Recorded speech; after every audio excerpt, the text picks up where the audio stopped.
LJ, ang syota ni LJ pilit niyang sinusulot. Nag-aasam, makasundot at yung kondo maisuot. Ayaw niya daw sa syota niya kasi yung guhit ay lukot.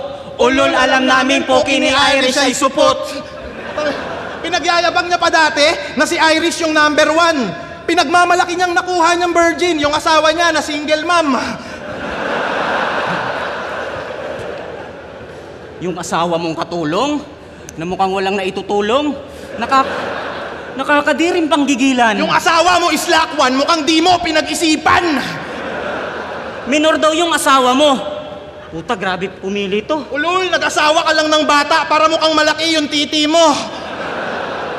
Sis Lakwan, 28. Yung asawa niya, 19. Naintindihan kong malibog ka't kinakantot mo siya kahit meron.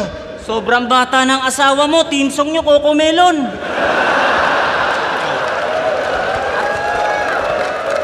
At ikaw, lagi kang dinadamay ni Enigma, kaya karir mo sumigla. Ginagawa niya na dati yan kitoper, vendor ka pa lang ng paminta.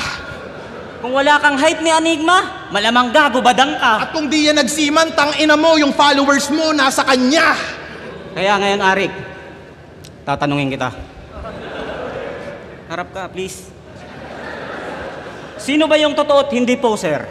Sino ba yung pinaka-stupid? Si Kairam ba o si Tokel? Tangina na mali. Tangina balimbing tong gagong to, di na pwedeng pagpaliban. Laging nasa kabilang liga.